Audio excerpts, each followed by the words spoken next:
What if the oldest monument on Earth has been hiding a question we were never meant to answer?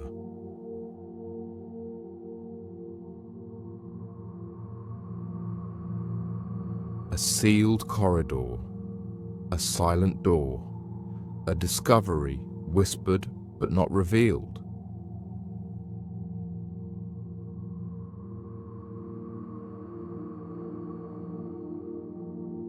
For years, the Great Pyramid has kept its last secret buried in stone.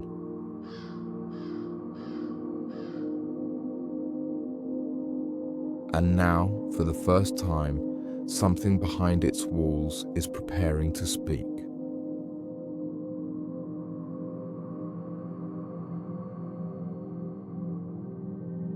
For over 4,000 years till date, the Great Pyramid of Giza is still one of biggest mysteries of humanity that still starts arguments and confusion even in modern times.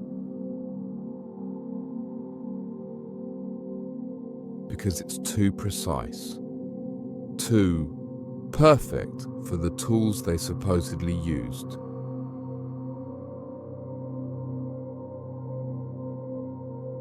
Every generation has believed they were about to uncover its truth.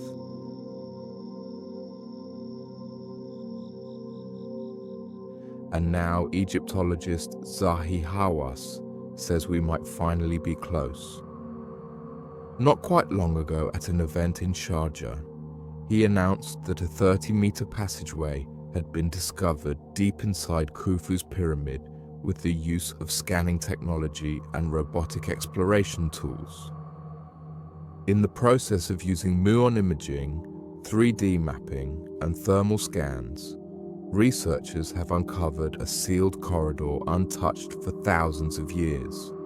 Hawass said the tunnel ends at a closed door, and what lies behind it will be revealed to the world in 2026. He termed it as a discovery that could change what we know, though he's keeping what his team found to himself until the official announcement. For Hawass, this is personal. He's been wanting to find two of Egypt's most difficult figures to grasp. Imhotep, the genius who built the first pyramid, and Queen Nefertiti, whose image made an era. Imhotep was the architect behind Djoser's step pyramid at Saqqara, built nearly 5,000 years ago.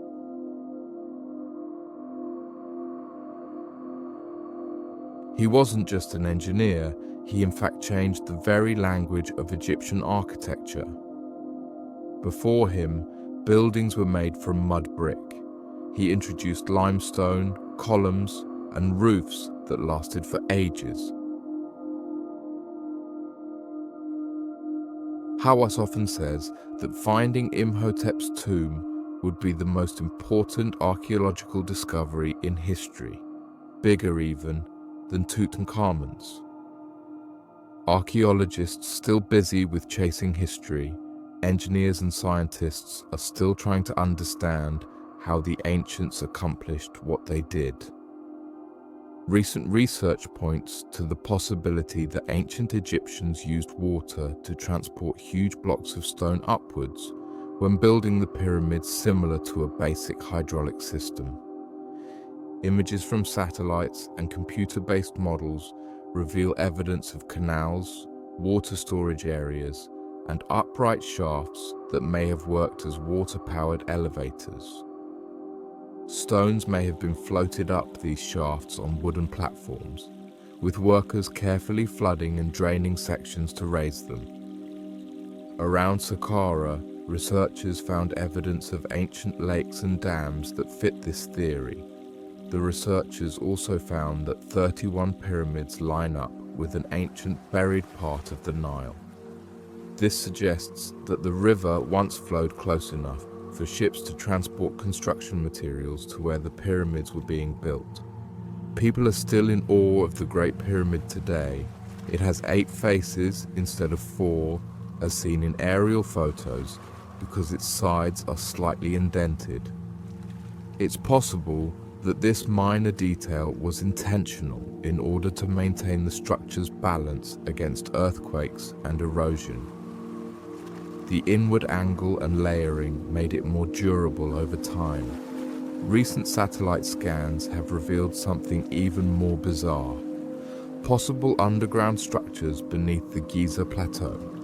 Using radar imaging, researchers claim to have found deep shafts and cube-shaped chambers beneath Khafre's pyramid.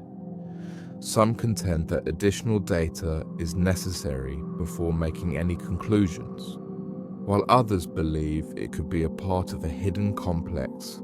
Egypt is already looking back at its history in other ways as scientists get ready for the 2026 revelation. One of the most underappreciated features of the Great Pyramid, despite all the attention it receives for its size and mystery, is that it is a map as well as a monument. Whole knowledge systems were incorporated into its angles by the ancient Egyptians. The base of the pyramid is aligned within a fraction of a degree to true north.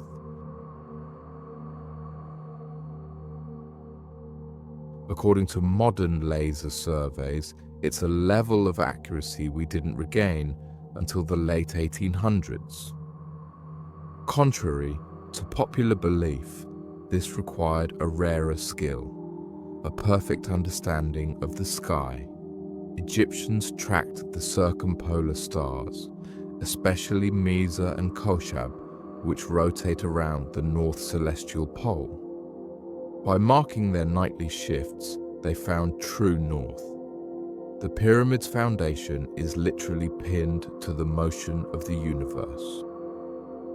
When we examine the numbers, this becomes even more remarkable. The Great Pyramid's dimensions represent ratios that appear in astronomical distances, spheres, and circles. The base's perimeter, when divided by its height, approaches 2 pi in an unusual way, indicating that Imhotep's architectural descendants were investigating geometric relationships long before the Greeks codified them. It was engineering based on careful observation, not mysticism. Another part of the story that doesn't get enough attention is acoustics. Unusual resonances, or low-frequency tones that intensify similarly to a tuned instrument for contemporary musicians, have been captured by researchers inside the king's chamber. The overtone patterns that are produced when sound waves reflect off of those enormous granite blocks are not found in modern empty chambers. Ancient Egyptians were fascinated by the link between vibration and divinity, though it is unknown if this effect was intentional. Herodotus famously claimed 100,000 men worked on the Great Pyramid, a number modern archaeology cut down by more than half. The stories the Egyptians wanted outsiders to believe were being repeated by the Greeks, who weren't lying. Then came the Middle Ages. The pyramids were frequently referred to by Islamic scholars as the storehouses of wisdom, or emergency vaults constructed prior to Noah's flood. Their goal was to incorporate the pyramids into their own cosmology, not to contest Egyptian history. As a result, European writers in the Renaissance inherited a distorted set of ideas, an early version of the myth that the pyramids held lost knowledge from a forgotten civilization. That's how mistranslations snowballed into centuries of speculation. By the colonial era, European explorers took these myths and weaponized them. Early Egyptologists insisted that the techniques used in pyramid construction were too advanced for Africans, pushing theories that the knowledge must have come from elsewhere. This wasn't bad science. It was racism dressed as scholarship. Modern archaeology has spent decades undoing that damage. The irony is that the more tools we have, LiDAR, thermal imaging, Musen scans, the more evidence we find that the Egyptians were not only capable, but brilliant. The pyramid isn't an anomaly, it's the result of a civilization at its intellectual peak. All of that is why the 2026 announcement matters so much. Whatever Hawass reveals is not isolated. Rather, it is the culmination of thousands of years of mythology, scientific correction, colonial rewriting, speculation, and distortion. Not just another mystery tunnel, the sealed passage offers an opportunity to restart the story, ideally with new insight. Inscriptions, tools, architectural blueprints, or even something as basic as worker markings found in the chamber behind that door would link the Great Pyramid to its builders, rather than the myths that have been piled on top of it. Treasure is not what the world is waiting for. It is awaiting clarification. The Grand Egyptian Museum has finally opened, displaying over 5,000 artifacts from Tutankhamun's tomb. Together, for the first time, Hawass calls it one of the greatest museums in the world and sees it as a symbol of modern Egypt reclaiming its heritage. Along with spearheading efforts to return artifacts like the Rosetta Stone and the bust of Nefertiti to the nation, he has referred to this as justice rather than politics, the return of what is rightfully the nation's. But for him, the true reward is waiting behind that locked door. When it eventually opens, he thinks it will not only show what lies within a tomb, but it may also make everyone reevaluate their assumptions about the true nature of the first civilization of builders. There were other surprises concealed within the stone. Every new scan suggested that the interior of the pyramid was much more deliberate and multi-layered than early archaeologists had ever thought. While teams like Hawass's look inward, others are focused on how the pyramids were built in the first place.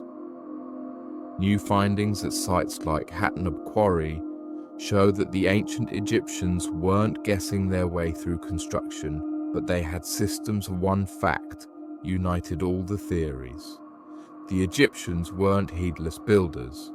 They combined their quarries, waterways, and landscape into a single enormous building system. Teams transported stone from Tura quarries via canals all the way to Giza, according to an old journal written by a laborer named Mera and discovered at Wadi al-Jarf. What was once written off as mythology was actually a component of the pyramid's brilliant logistical design. They demonstrate a level of coordination that seems surprisingly contemporary, whether through ramps, counterweights, or systems we haven't fully figured out. Modern technology, meanwhile, has generated controversy of its own. The power of radar and imaging tools has led to an explosion of different theories and rumors, but Hawass himself dismissed most of the so-called evidence as unverified or misinterpreted. Even scientists who are renowned for questioning conventional wisdom concurred that those purported underground cities are still only theories until they are verified by actual exploration or muon scans. One thing is evident from both reliable science and wild speculation. The Great Pyramid story is far from over. The puzzle is 4,500 years old, and each scan, picture, and experiment adds a new piece. And the excitement continues to build as the 2026 reveal draws near. It will be another instance of history and technology colliding, proving that the oldest monument on Earth still has mysteries to be discovered, whether it leads to Imhotep's final resting place, a symbolic chamber, or something completely different. Egypt's 2026 revelation will be significant not because it changes the course of history, but rather because it serves as a reminder that even the oldest building on Earth is capable of surpassing contemporary science. Maybe that's the real power of the Great Pyramid, not the answers it gives, but the silence it guards. Some doors stay closed until history decides the world is ready, and when this one finally does, whatever waits behind it will rewrite more than history. If you were the first to step inside, what would you hope to see? Leaving the silence of the desert behind, we drift north across centuries and oceans. We move from a place where stone was used to hide secrets, to a place where stone was raised to reveal them. Under the open sky, something else is waiting.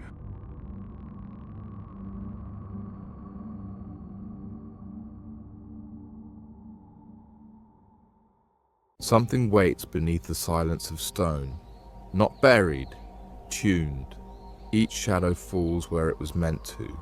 Each echo returns on time, like a message written in a language the earth once knew how to read. We thought they built for gods.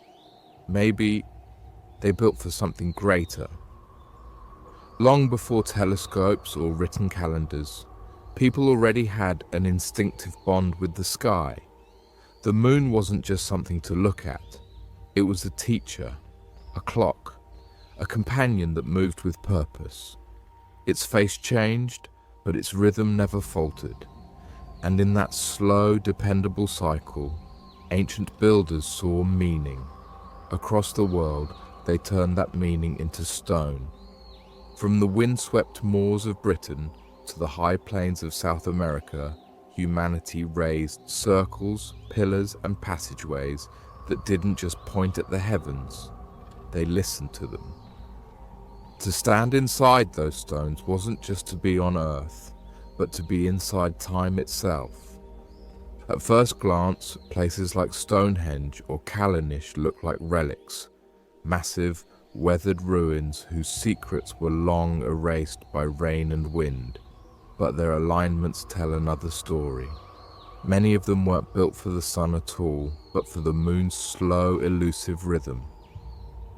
Every 18.6 years, the moon completes a long, graceful dance known as the lunar standstill, its rising and setting points stretching to their furthest north and south before swinging back again.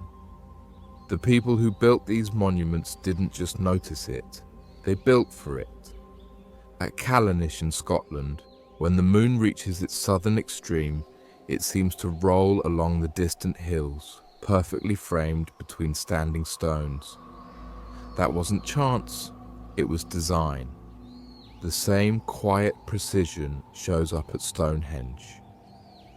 Modern laser scans and astronomical models reveal that some of its massive sarsen stones align with the moon's path during these same standstills. The builders might have tracked both the solar and lunar calendars, measuring day and night, life and death, with architecture instead of ink. In 2023, archaeologists and astronomers camped out at Stonehenge to see if the ancient math still held. They watched the moon rise low across the plains, brushing the tops of the same stones that Bronze Age builders once watched under torchlight. And it did. 4,000 years later, the alignment still worked. For ancient people, this wasn't just science, it was survival. The moon controlled tides, crops, and fertility. It told them when to plant, when to harvest, when to pray. Aligning stones with its path wasn't mysticism. It was knowledge carved into the earth. A stone circle might look still, but it was alive. Each rock marked a point where sky met ground, where light hit shadow just right. When the moon slipped between two stones, that was a message, an intersection between human intent and cosmic order. If the sun gave the world its obvious rhythm, the moon was its heartbeat. quieter, slower, harder to follow, but just as vital. To measure it was to worship it. Today, satellites and algorithms measure the heavens with perfect precision, yet somehow we've lost the intimacy those builders had. With their bare eyes and raw patience, they recorded the sky in a language of granite and geometry. Their monuments weren't memorials, they were machines of memory, tuned to the universe's pulse. What they built still answers to the sky, steady as ever, 4,000 years later. Maybe they're reminders. The moon still keeps that rhythm, steady as ever, waiting for us to look up again and remember how to listen. What they built seems like brute force, hands dragging monoliths through mud. But beneath that muscle was math, geometry disguised as faith. Every stone, every angle carried intention. The circle meant balance. The trilithon showed how weight could stand by leaning inward. They built with an understanding of time, erosion, and endurance. Intuition that bordered on engineering. Now, as we prepare to build on the moon, those same instincts return. Modern architects sketching lunar bases follow ancient geometry, circles for strength, domes for survival. On Earth, those forms honored the moon. Out there, they'll protect us from it. The ancients also chose their materials with care, sartans for strength, bluestones for sound, turning land into language. Lunar builders will do the same with dust and regolith, melting and shaping what's already there. Both pursuits share one purpose, to build something that endures. Stonehenge aligned with time and the sky, lunar habitats aim to outlast their makers. Across millennia, we build not just to survive, but to speak, to prove we understood something about forever. Once we built to follow the moon, soon we'll build to live beneath it. The ancients didn't build where it was easy. They built where the sky spoke clearly. From high plains and ridges, they read the heavens with precision, using the land as a measuring tool. A notch in a hill marked the moon's path. A dip traced the sun's return. The horizon became their calendar, their compass, their clock. When light passed perfectly through their stones, it wasn't just science, it was ceremony. That logic still shapes us. As we prepare to build on the moon, we're again chasing light. The lunar poles, ridges like Shackleton and Malapert, are the new sacred plains, catching near constant sunlight where life could endure. Yet survival, as always, means balance. Water hides in the dark craters below, so we'll live where the light is and send machines into shadow to bring it back. Even communication follows ancient rules. Because Earth sits low on the lunar horizon, one ridge can block our only signal home. So, like the builders of Stonehenge, we'll choose high ground and clean lines of sight. The geometry is the same. How high to build, how far to see, how to stand steady on shifting ground. From buried stones to regolith shelters, from sacred hollows to lava tubes, the principle endures. Pick a place where the horizon behaves. On Earth, that rule aligned stone with sky. On the moon, it will decide whether we survive. Different world, same wisdom.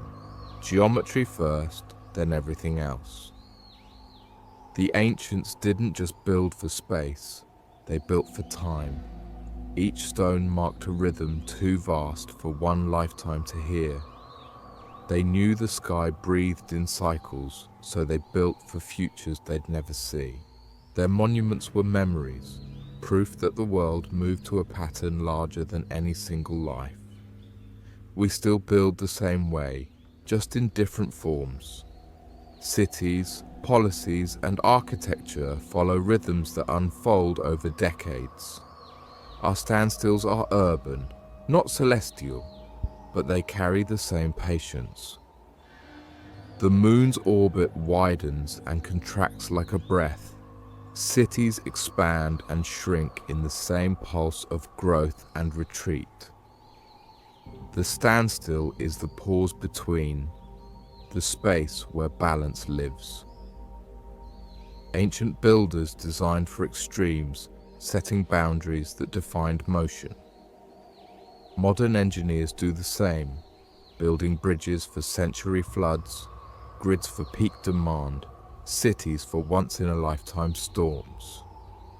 It's ancient logic reborn through data. Prepare for the edge, and everything within will endure.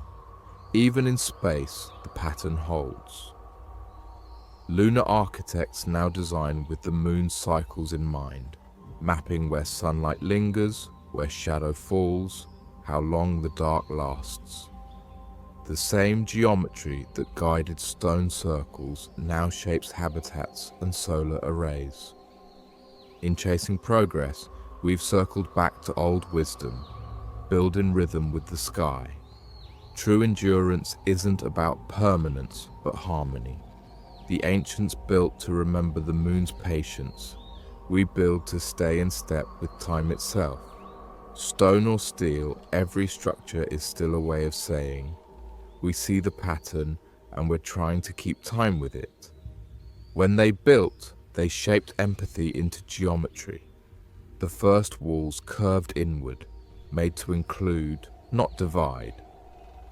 From stone rings to desert courtyards, the circle became humanity's first interface. A design born of instinct, not art. It gathered people, light and warmth equally, making sure no one was left outside the story. Even now, when designers sketch collaboration hubs or engineers model digital dashboards, they echo that same balance. The circle still governs how we build, in code or in clay. Ancient settlements grew outward like ripples from a hearth, or well, the center alive with food, stories, and trade. It wasn't decoration, it was circulation. Today's cities follow the same logic, only our centers are digital. Fiber lines have replaced footpaths, but everything still flows toward a core. We didn't invent the network, we inherited it. Closed loops, feedback systems, iteration, all modern versions of an ancient truth. The circle is how we learn, observe, adjust, repeat. What once was ritual is now design thinking. To the ancients, repetition meant reverence. To us, it means refinement. But the motion is the same, always returning to center. They built for the body, not the machine, for warmth, sound, and moonlight sliding once in a lifetime across a wall. Modern ergonomics and user-centered design trace back to that sensitivity. When we shape a screen to rest easy in the hand or soften light for tired eyes, we're continuing their instinct to make form follow feeling, to make technology dissolve into comfort. Circles still calm us. They leave no corners to hide, no edges to exclude. That's why therapy groups, classrooms, and even control rooms use them. Circles make people breathe together. Ancient builders knew it when they built around fire. We know it when we gather around screens. It's not nostalgia, it's neurology. The brain trusts the circle, and so the shape returns in our plans for the future. Lunar and Martian habitats curve in rings around shared cores, not for beauty, but for balance. Pressure meets tension, air stays stable, people stay connected. Just like the first villages, each module radiates from a communal heart. Even off Earth, we follow the same geometry that once guided our ancestors beneath the stars. Strip away centuries and everything still loops back. Stone circles stored memory in ritual. Data centers now do it in light. Servers hum around a cooling core, echoing the temples that once sang to the sky. The fire became a processor. The plaza became an interface. The storyteller became an algorithm. And still we gather in circles, orbiting light, seeking meaning. Whether we sit beneath constellations or stare into glowing screens, the circle endures as the shape of being human. The one form that holds both warmth and wonder without breaking. The secret was never written in the stars. It was buried beneath our feet. We measure with lasers now, but they measured with faith and patience. Their stones still answer the sky. Maybe it's time we answered back. So next time the moon rises, don't just look. But we didn't just build to listen to the moon. Eventually, we brought the geometry down from the hills and into our homes. We stopped just watching the patterns and started living inside them. They say the first thing humans ever wrote wasn't a word. It wasn't even written. It was shaped, miles wide, measured in light and stone. And if you know how to look, you can still read it. Before humanity had words, it had space, the quiet language of distance, direction, and design. Long before anyone wrote a poem or scratched a symbol into clay, people were already speaking through what they built. The first sentences weren't written with ink or carved into tablets. They were streets, walls, and axes of stone, whole ideas arranged in dust and sunlight. Civilization began to communicate not through speech, but through placement, where homes stood, where temples rose, where the sky met the ground. A courtyard wasn't just an open space, it was a statement about community. A temple's height wasn't just aesthetic, it was a conversation with the heavens. Every structure carried meaning before language could name it. In Mesopotamia, ziggurats stacked their stories toward the gods, rising like prayers in brick. In the Indus Valley, the grid of Mohenjo-daro followed the cardinal directions, quietly insisting that order itself was divine. Walking those streets was like reading a belief system without a single word written down.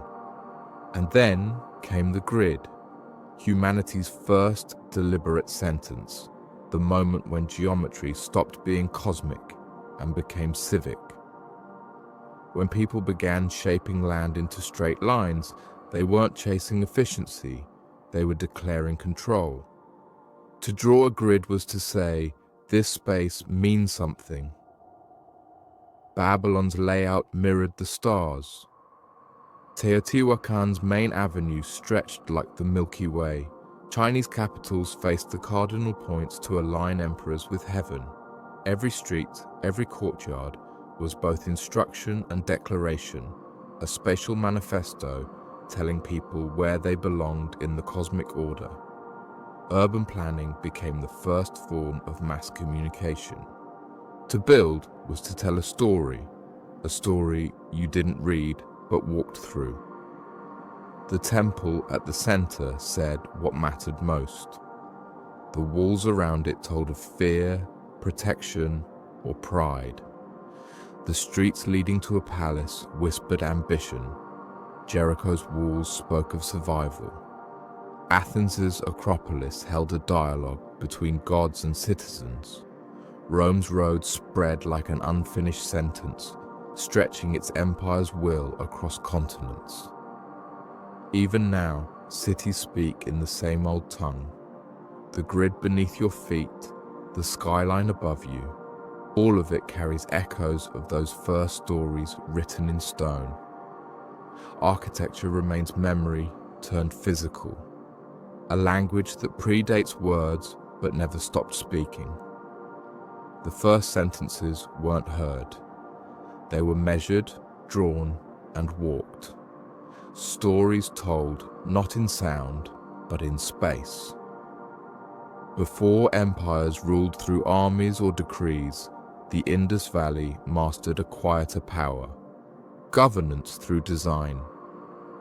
In cities like Harappa, Mohenjo-daro, Lothal, and Dholavira, order replaced authority.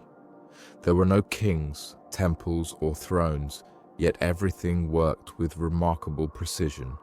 Streets ran in perfect grids, houses followed the same 1:2:4 ratio, and measurements stayed consistent across hundreds of miles. It was as if geometry itself ruled, not men. Their city plans mirrored the cosmos, aligned north to south and east to west, creating harmony that reflected equality. No building rose above another, no palace dominated the skyline. The symmetry wasn't for show.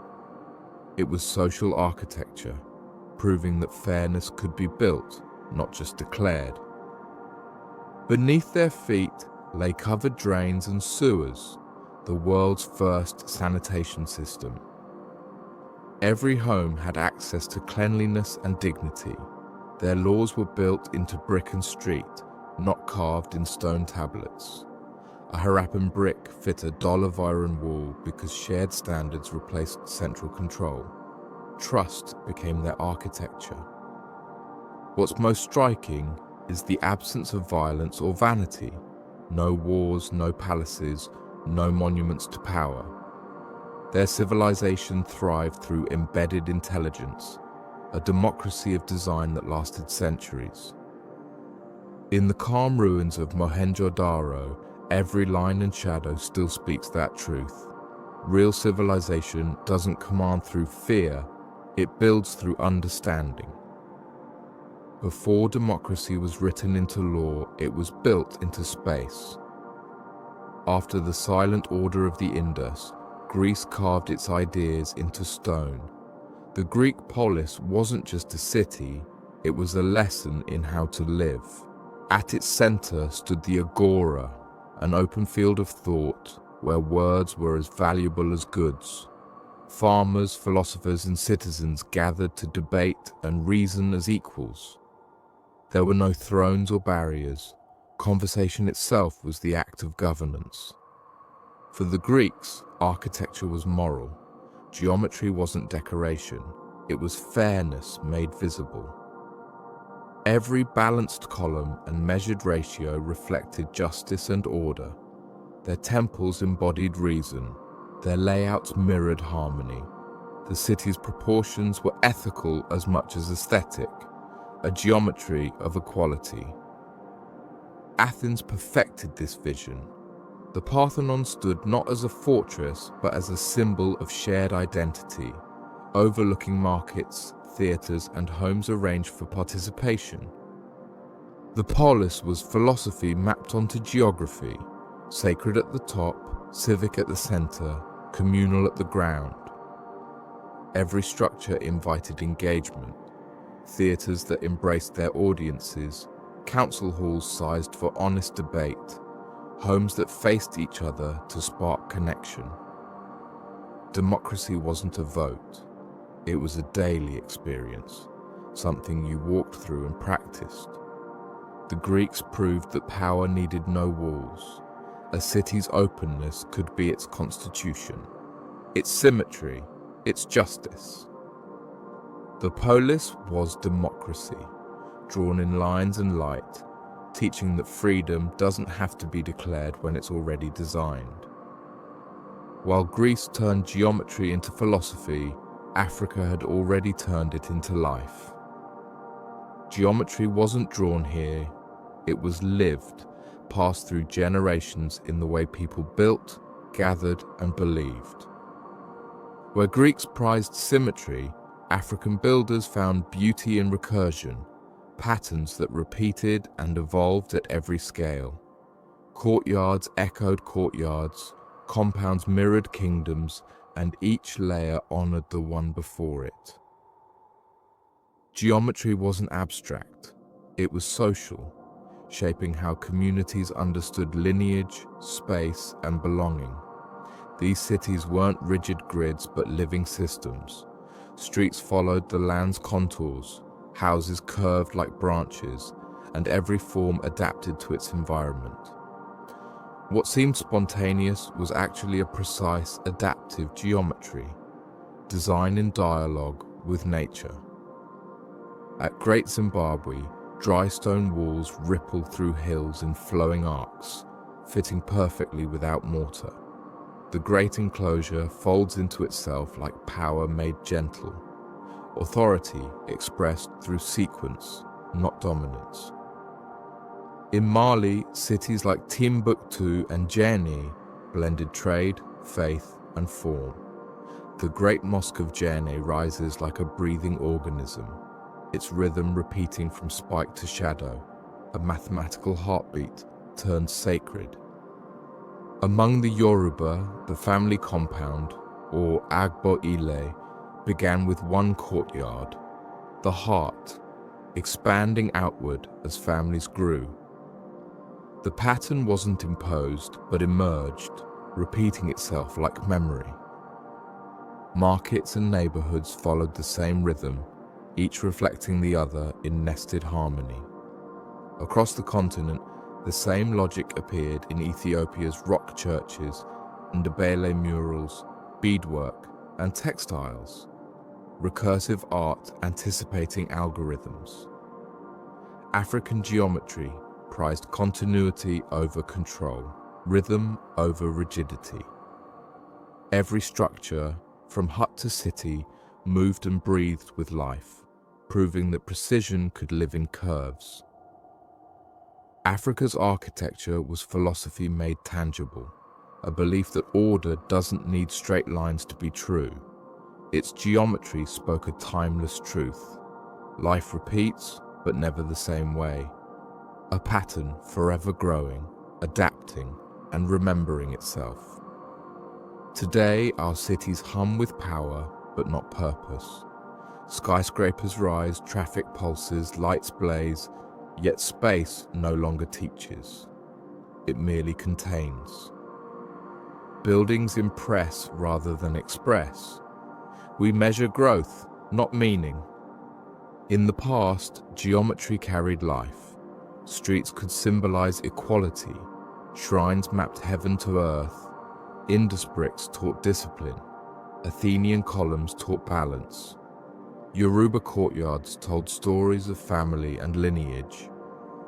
People didn't just move through cities, they read them. Geometry was ethics made visible.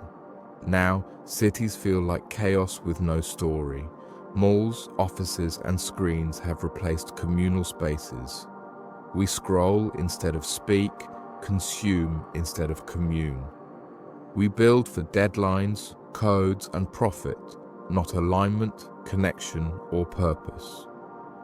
Architecture has become algorithm, reflecting busyness, not belief. But meaning can return through intention. Buildings can teach humility, streets can invite dialogue, plazas can remind us of shared life. Cities could grow like Yoruba compounds, expand like Greek agoras, obey nature like Indus water systems. The goal isn't nostalgia, it's designing with awareness, turning architecture back into language. The first sentences of civilization were written in walls, not words.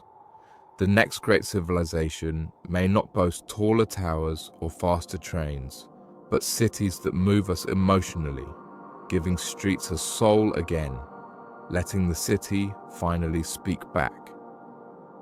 Maybe the cities we live in are still trying to talk to us, but we've forgotten how to listen. Because once upon a time, the ground beneath our feet told stories of equality. and the skyline mirrored our dreams instead of our deadlines. So the question is, when the next civilization rises, will its buildings remember who we were, or just how fast we built? We built our cities to last, to remember us when we were gone. But sometimes the earth has other plans. Sometimes the stability we build is no match for a sky that decides to turn away. What if the sun simply forgot to rise? Imagine waking to frost in June, red skies that bled like open wounds, and a world so cold it felt cursed. No war, no plague, just silence, hunger, and a sky that wouldn't explain itself. No one knew why, but the answer wasn't in the heavens. It was buried deep beneath them, waiting, burning, in the heart of a mountain that would change the rhythm of the world forever. It started as a whisper, a strange chill that clung to the mornings, a faint copper glow that followed the sun wherever it went. Then came 1816, the year the sun forgot to rise. Across Europe and North America, dawn showed up dim and cold, as if someone had drawn a curtain over the heavens. Days that should have been bright turned the color of bruises. The air itself felt wrong, heavy, haunted. In New England, farmers woke to frost in June. Ice crept across their fields and killed corn before it even had a chance. Birds dropped mid-flight, confused by the endless twilight. In France, the sky bled red and orange, sunsets burning like fever dreams. In China, the monsoon never came. Rivers dried up while snow fell on summer soil. It was a year of contradictions. Summer snows, crimson dawns, and hungry nights. Church bells tolled for crops that never ripened. Families huddled by dying fires, wondering if God had turned away.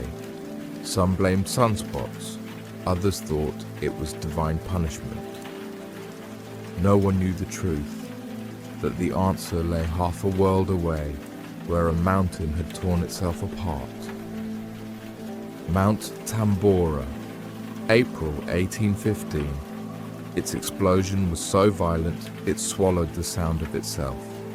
The blast sent billions of tons of ash and sulfur into the sky, high enough to lace into the stratosphere. There, it wrapped the planet in a shroud of dust, scattering sunlight and dimming the Earth's lamp.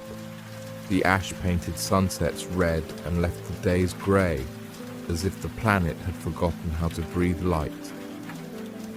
In Europe, that strange twilight crept into art, into dreams. Painters tried to catch skies that looked like bruised fire. Writers trapped indoors by cold rain turned to imagination.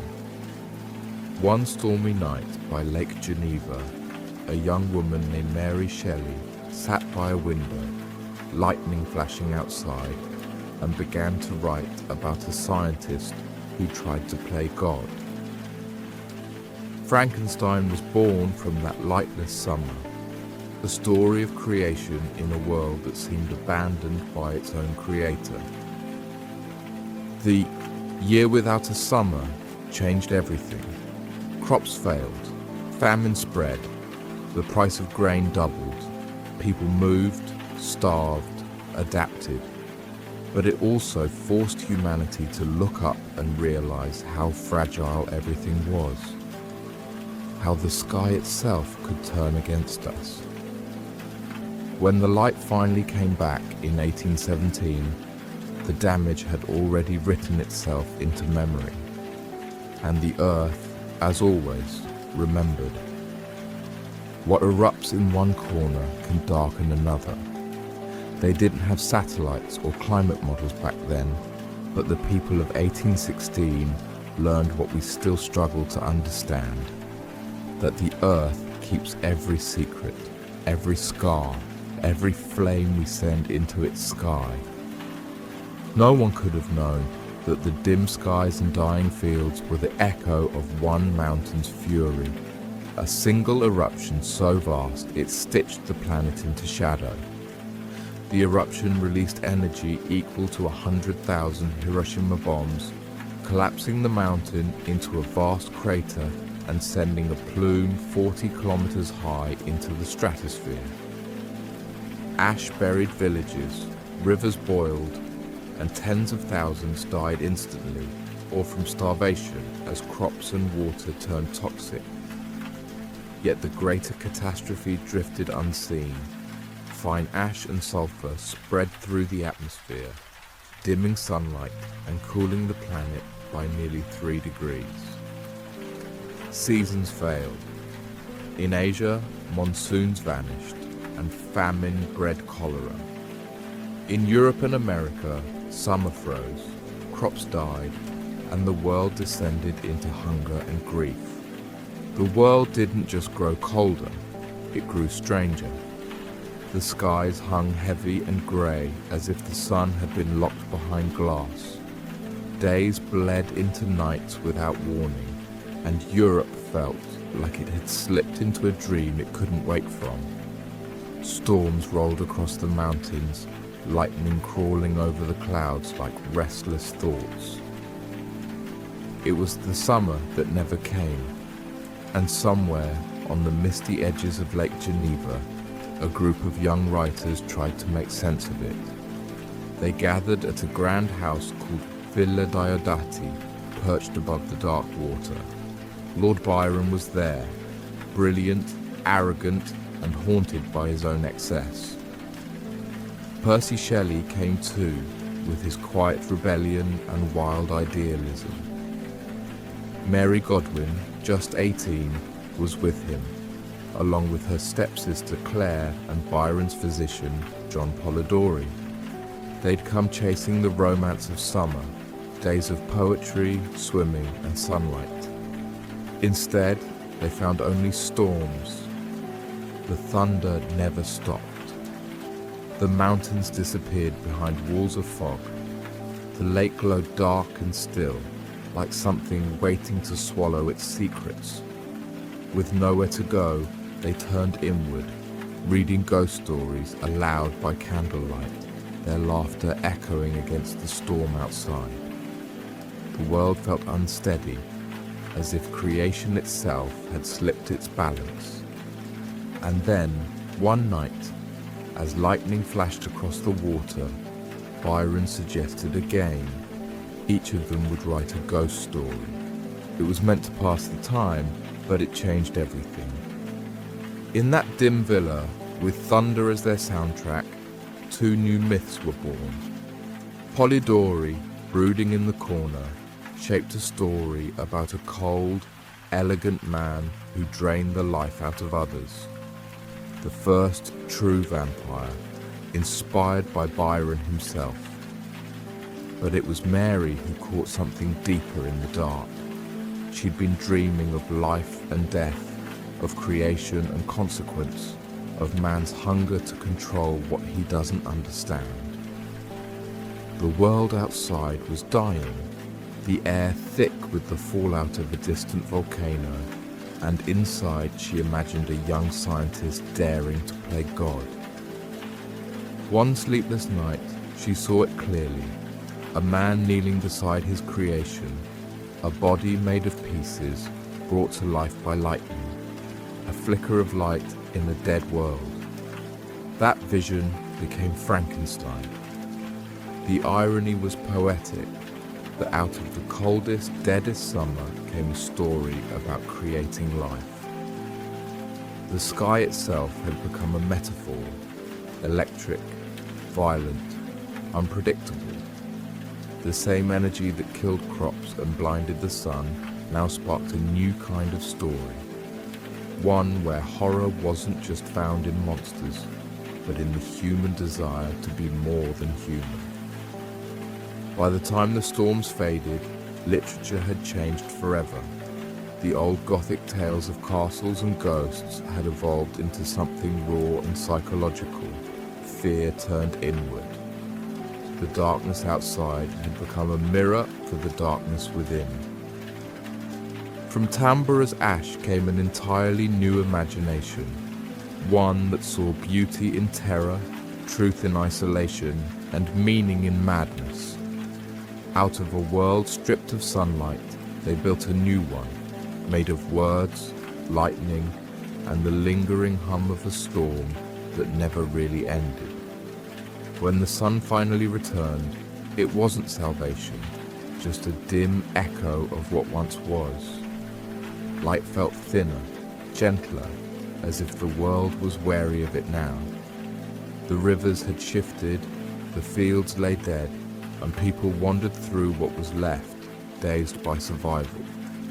Yet from that quiet ruin, something began to move. The world, broken as it was, had started to think. With old rhythms gone, necessity became invention. Across Europe, people abandoned starved lands and migrated toward any place still breathing. America, Canada, anywhere the sun still burned through. Hunger became motion. In Switzerland, trapped by storms, invention replaced despair. Karl Dreiss, unable to feed his horses, built a wooden frame on 2 wheels that he could push with his feet, the first bicycle. What began as survival became innovation. Artists too turned ruin into beauty.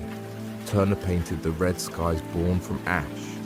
Byron and Shelley wrote poetry out of chaos, giving language to collapse. Even science stirred awake. People began to ask, could weather be studied? Could Earth itself fall ill? Out of confusion came the first seeds of climate science.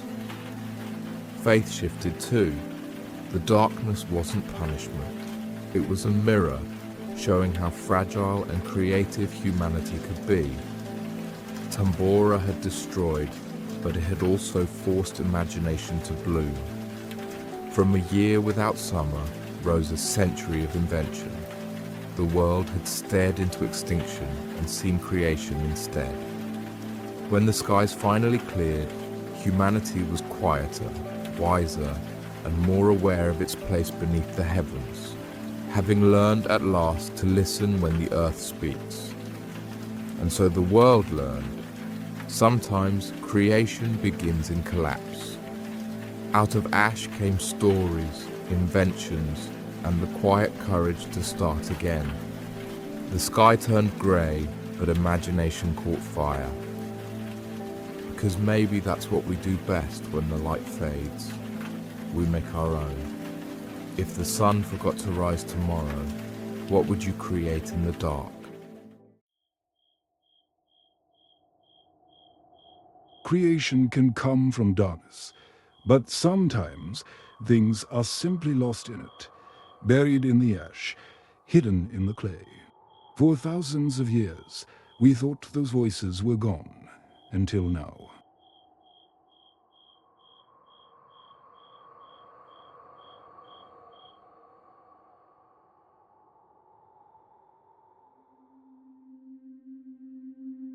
We have traveled a long way together tonight, from the sealed corridors beneath the sands of Giza to the windswept stones that learned to keep time with the moon. We walked through cities where streets were written like sentence, and we sat by a window in a year without a sun, watching creation rise from the cold.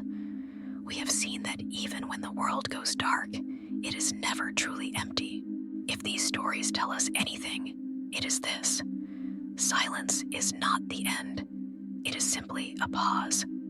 The stone remembers the mason. The sky remembers the storm. And the earth always returns to its rhythm. Just like the moon pauses at its standstill, and just like the seasons eventually turn, you too are allowed to stop. History is not just a record of what happened. It is a reminder that storms pass and the important things endure. The frost of 1816 eventually melted, The geometry of the ancients still holds. The sealed doors are simply guarding their peace. There is a time to build, a time to create, and a time to close your eyes and let the world spin without you for a while. So let the rain stop. Let the dust settle. The history of the world is safe in the stone. You don't need to carry it anymore tonight. Drift now into your own quiet corridor, into your own year of rest. Good night.